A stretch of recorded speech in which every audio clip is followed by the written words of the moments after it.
Now a first down throw, Watson. Squeeze it down, and it's intercepted. Money over, bitch, inside. I'm just talking wild. My ambitions as a rider. My ambitions as a rider. So many battlefields.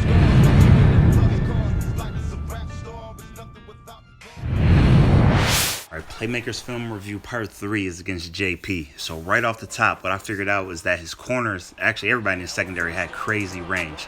So right there, he's in the flats, basically playing cover 2. So I hit him with a streak flat combo. In theory, the streak should actually pull him back far enough where I can hit the flat.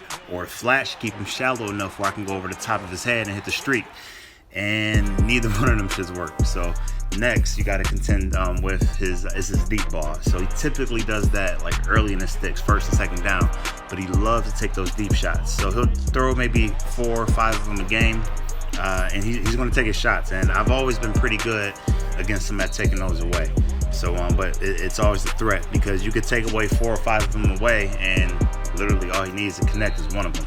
And so as you see, and then sometimes you just get lucky. That one he had me beat and just overthrew it. And this one right here, I won the matchup, got a lucky bounce to go my way. But just as I mentioned, eventually he'll catch you. He had a step on me. Actually, I was not in the best defense to defend it, and he caught me sleeping. The next thing you got to worry about is his running game. So he's so well balanced that you can't just key in on the running game. And even if you contain him, he's actually capable every single game of at least taking one to the house from about 80 yards. So being that he's that threat of hitting a home run from 80 yards downfield on the ground, that's just something else you got to contend with. And then when you play bend but don't break defense, and the Madden gods actually give you one in the playoffs, and you light his ass up in the backfield, take it to the house to win your first playoff game versus him, he's just clutch enough to march it down the field and kick the game winner.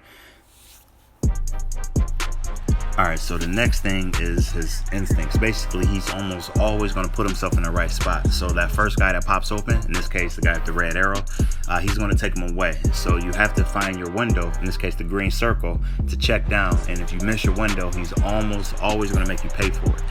And that's pretty much how everybody that plays him, that's how your 1-score game turns into like a 3-score game immediately. So right there on the flats, highlighted, it was a bump and run.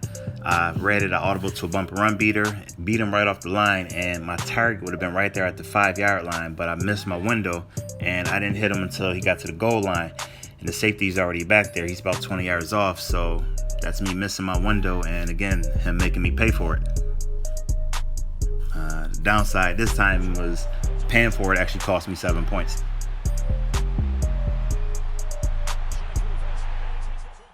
Alright, so down here inside the 10-yard line, my second read should have been my first read. He was on a drag, split out, isolated in man coverage. However, under pressure, I missed my mark and tried to hit a jump ball instead of using the drag, and he made me pay. Over here, I had a deep developing crossing pattern, and he's underneath it, and if I just waited, I could have actually thrown it right now, and he would have been open, but I waited 1 second to let him clear, and he made me pay. And again, my drag, he's going all across the field, and he was open for about a good 10 seconds, and I waited too late. I missed my mark, and I paid for it. And then finally here, my tight end is wide open, and I hesitated a split second, and then I saw my drag coming across the middle, and I tried to check down to him, and I was too late, and he made me pay for it.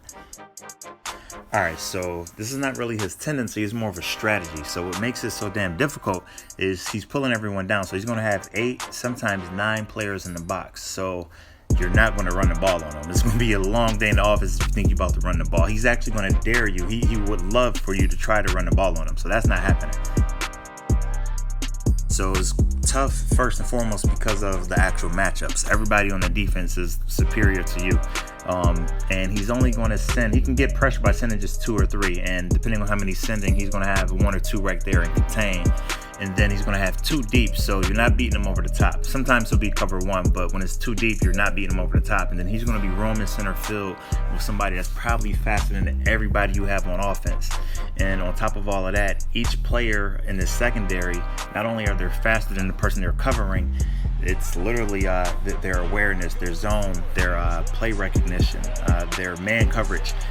They're actually superior basically to everybody that they're lining up against. But you can still create ways. I've managed to create ways to keep getting my guys open. So you can drag, wheel routes, slants, comeback routes, double moves. So you can still find ways, even with lesser talent and speed, to get them open. So that's not an issue.